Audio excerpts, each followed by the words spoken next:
Kepala Dinas Pendidikan dan Kebudayaan Kabupaten Pekalongan Sumawarti (SPD-MAP) gelar rapat koordinasi dengan 19 Korwil Kecamatan melalui video conference di Aula Kantor Dinas Pendidikan dan Kebudayaan Kabupaten Pekalongan, Rabu 15 April 2020 siang tadi.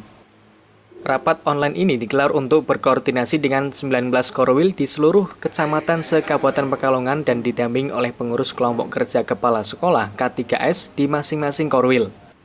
Rapat koordinasi tersebut menindaklanjuti dari Surat Edaran Menteri Nomor 4 Tahun 2020, Kepala Dinas Pendidikan dan Kebudayaan Kabupaten Pekalongan Sumawarti menyampaikan bahwa ujian sekolah pada tahun ini ditiadakan untuk tingkat sekolah dasar atau SD.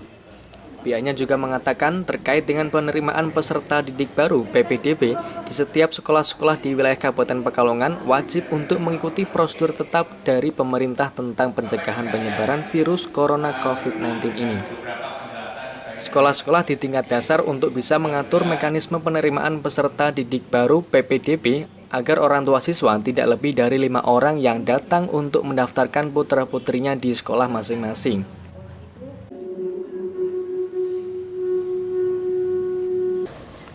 Baik, jadi kesempatan siang hari ini, alhamdulillah kita bisa mengadakan rapat koordinasi dengan 19 korwil kita yang berada di 19 kecamatan yang didampingi oleh pengurus K3S di masing-masing korwil.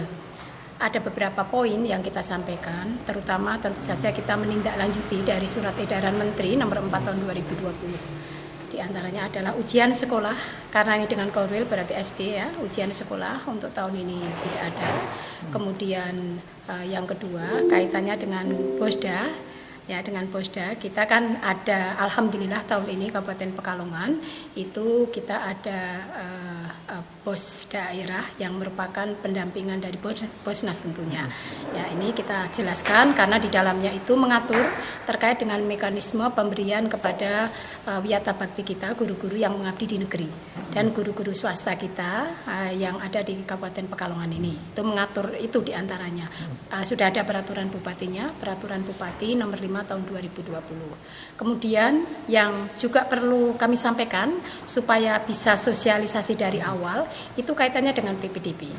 Karena kita juga harus mengikuti wajib karena terkait dengan COVID-19 ini kita kan penyebarannya itu dari manusia. Maka kita dianjurkan terkait dengan social distancing. Nah, untuk PPDB ini tentu saja kita berharap yang SD terutama atur supaya tidak nanti orang tua itu tentu saja tidak setiap hari yang datang ke sekolah ini tidak lebih dari 5 kita harapkan. Ya, kalau untuk SMP sudah online, insya Allah di 47 sekolah kita nanti kita sudah menggunakan sistem online. Kalau yang kita siapkan tentu saja ini makanya kita dari awal ya, ini kita sudah sosialisasikan terkait dengan itu supaya yang berada di bawah karena mereka juga work from home, jadi supaya siap.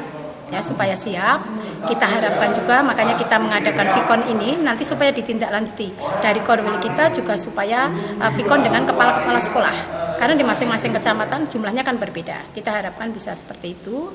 Kemudian terkait dengan yang online kita sudah siapkan nanti karena dari Dinas Pendidikan yang SMP. Kalau SD kan tidak mungkin pakai online pendaftaran itu. Jadi masih pakai manual ya, manual ya kita harapkan itu tadi. Kemudian terkait dengan yang kenaikan kelas, kemudian kaitannya dengan kelulusan supaya sekolah ini sudah mempersiapkan dari awal. Pihaknya juga berharap hasil dari rapat koordinasi melalui video conference ini bisa ditindaklanjuti melalui Korwil per kecamatan untuk ditindaklanjuti juga melalui video conference ke kepala-kepala sekolah. Terkait dengan COVID-19 ini, ya karena kita tidak bisa hindari, ya ini merupakan pandemi. Jadi kita harapkan terkait dengan proses belajar mengajar, ya itu tetap berjalan dengan catatan tidak mentargetkan pencapaian kurikulum, ya sesuai dengan Surat Edaran Menteri Pendidikan dan Kebudayaan Nomor 4 Tahun 2020. Tapi tetap berjalan. Terkait dengan kecakapan hidup sesuaikan dengan pandemi COVID-19. Kemudian guru dan kepala sekolah tentunya yang bertanggung jawab terkait dengan proses ini, proses pembelajaran ini, saya minta untuk berkreasi, untuk berinovasi terkait dengan pemberian tugas kepada peserta didik. Tetap memperhatikan kondisi, akses, demografis, dan geografis tentunya. Terima kasih Bu.